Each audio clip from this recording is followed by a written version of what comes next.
Very good morning to all of you. Myself Manoj Kumar Sharma, lecturer Commerce, Government Senior Secondary School, Mubarakpur. +2 commerce section की इस online class में आपका स्वागत है।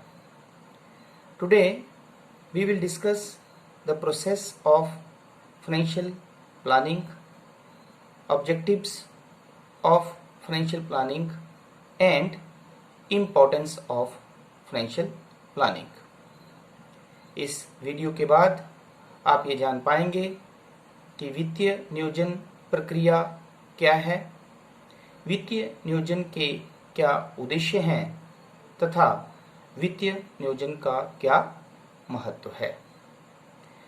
पिछले वीडियो में हमने पढ़ा कि वित्तीय नियोजन क्या है।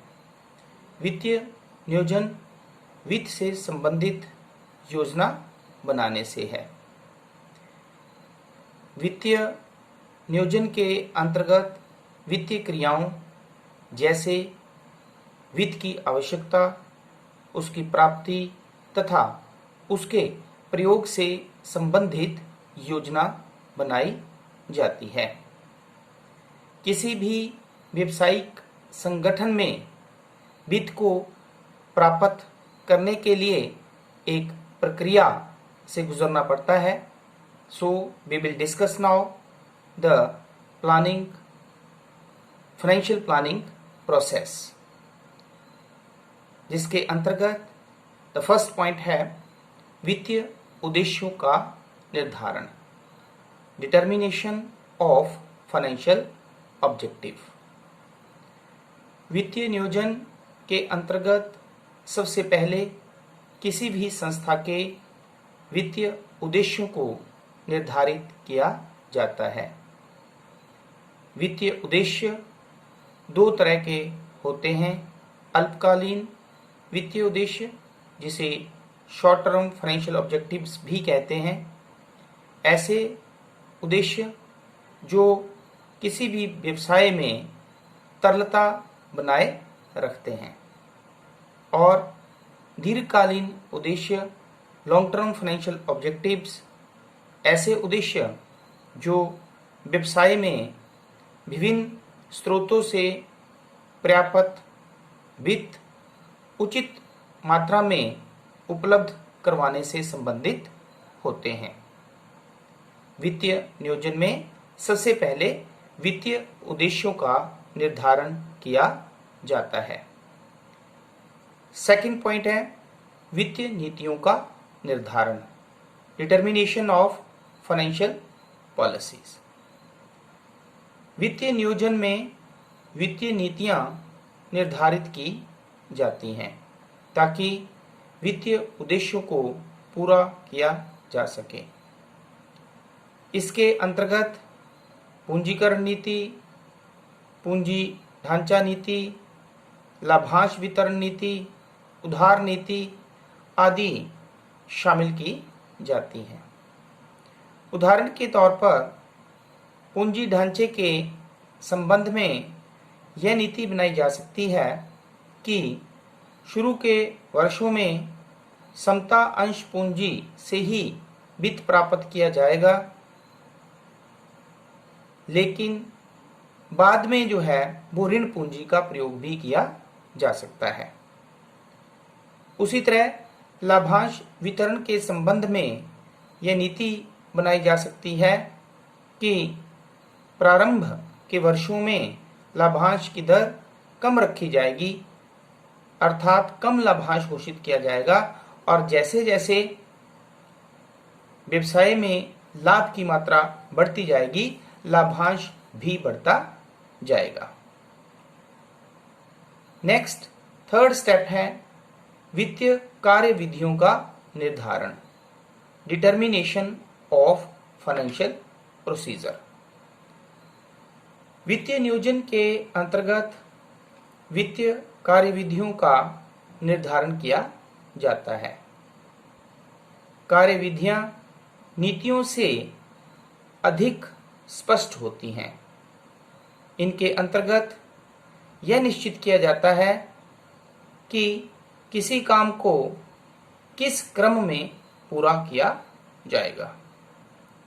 जैसे प्रारंभिक वर्षों में समता अंश पूंजी पर निर्भर होने का निर्णय एक नीति निर्धारित करना है, लेकिन समता अंश पूंजी प्राप्त करने के लिए उठाए गए कदम जो है वो वित्तीय कार्यविधि के अंतर्गत आते हैं। तो इस तरह से हमने देखा कि फाइनेंशियल प्लानिंग में 3 स्टेप्स जो है वो फॉलो किए जाते हैं।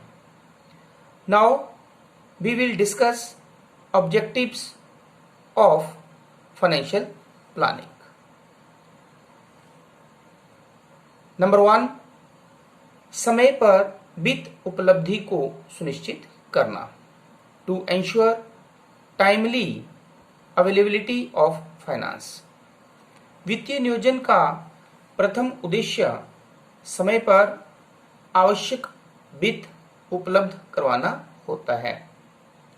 इसके अंतर्गत दीर्घकालीन एवं अल्पकालीन वित्तीय आवश्यकताओं का अनुमान लगाया जाता है और उसके बाद यह देखा जाता है कि किन किन स्रोतों से वित्त प्राप्त किया जा सकता है।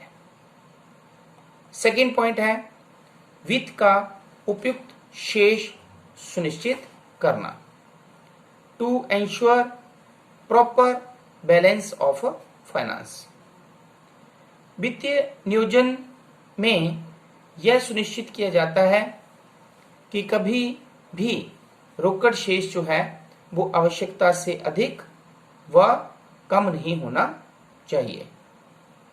रोकड़ शेष यदि आवश्यकता से अधिक है या कम है तो ऐसी दोनों परिस्थितियां जो हैं वो व्यवसाय के लिए हानिकारक होती हैं। जैसे मान लो किसी व्यवसाय में यदि रोकड़ की आवश्यकता 5 लाख रुपए है, लेकिन उस व्यवसाय में यदि रोकड़ शेष जो है वो 10 लाख रुपए है, तो इसका मतलब ये हुआ कि वो 5 लाख रुपए जो है वो बेकार पड़े हुए हैं और उन पर जो है वो व्यवसाय को ब्याज की हानि हो रही है। तो फाइनेंशियल प्लानिंग से जो है वो वित्त का उपयुक्त शेष सुनिश्चित करने में सहायता मिलती है। Now we will discuss the importance of financial planning. किसी भी व्यवसाय में वित्तीय नियोजन का क्या महत्व है। नंबर 1, संभावित परिस्थितियों का सामना करने में सहायक, हेल्प्स टू फेस द इवेंचुअलिटीज। वित्तीय नियोजन के अंतर्गत विभिन्न व्यावसायिक परिस्थितियों का पूर्वानुमान लगाया जाता है और इसके आधार पर ही वित्तीय योजनाएं बनाई जाती हैं। इस प्रकार वित्तीय नियोजन संभावित परिस्थितियों का अच्छे ढंग से सामना करने में सहायता करता है, क्योंकि वित्तीय नियोजन में भविष्य के लिए जो है वो योजना बनाई जाती है। नंबर 2, व्यवसाय का सफल प्रवर्तन, successful promotion of a business. एक व्यवसाय तभी सफल हो सकता है जब उसके प्रवर्तन के पहले ही अच्छी वित्तीय योजना बना ली जाए। व्यवसाय की स्थापना से पूर्व ही व्यवसाय के आकार एवं भविष्य में होने वाले विस्तार को ध्यान में रखकर फ्लेक्सिबल लोचदार वित्तीय योजना बनाई जाने से व्यवसाय को सफलता मिलती है। नेक्स्ट पॉइंट है efficient direction of the business, व्यवसाय का कुशल संचालन। पूंजी प्रत्येक व्यवसाय के लिए जीवन रक्त होती है। बिना पर्याप्त पूंजी के व्यवसाय में सफलता तो दूर, उसके अस्तित्व की भी कल्पना नहीं की जा सकती, क्योंकि व्यवसाय में कोई भी कार्य जो है वो पूंजी या वित्त के माध्यम से ही किया जाता है। व्यवसाय की स्थापना, संपत्तियों एवं माल के क्रय आदि सभी कार्यों के लिए वित्त की आवश्यकता होती है।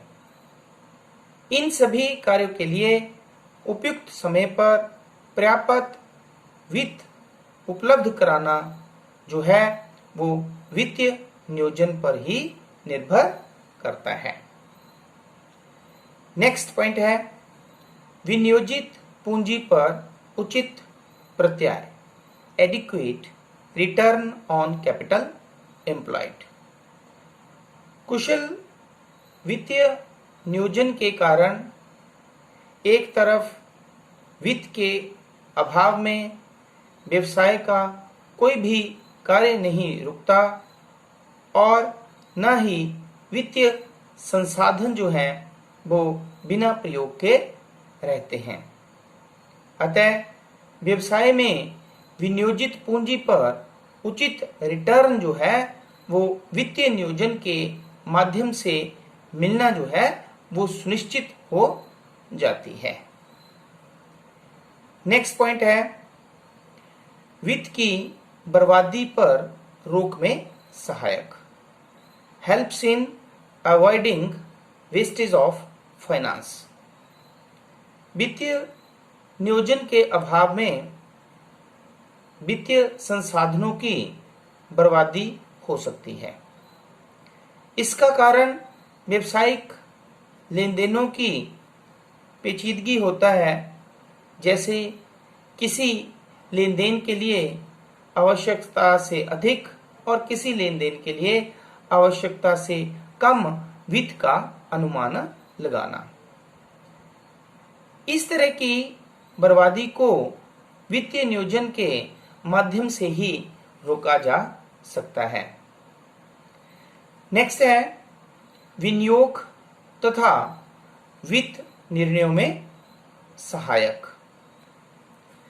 वित्तीय नियोजन यह सुनिश्चित करने में सहायता करता है कि धन का विनियोग कहाँ किया जाए और उसे किन किन स्रोतों से प्राप्त किया जाए। इसके अंतर्गत अंश पूंजी व ऋण पूंजी का मिश्रण इस ढंग से किया जाता है जिससे कि किसी भी व्यवसाय के लिए पूंजी को प्राप्त करने की लागत जो है वो कम आए। तो इस तरह से आज के इस वीडियो में हमने वित्तीय नियोजन प्रक्रिया, वित्तीय नियोजन महत्व और वित्तीय नियोजन के उद्देश्यों के बारे में डिस्कस किया। तो मैं आशा करता हूं कि कंसेप्ट जो है वो आपको अच्छी तरह से जो है वो समझ में आगे होंगे। Thank you very much.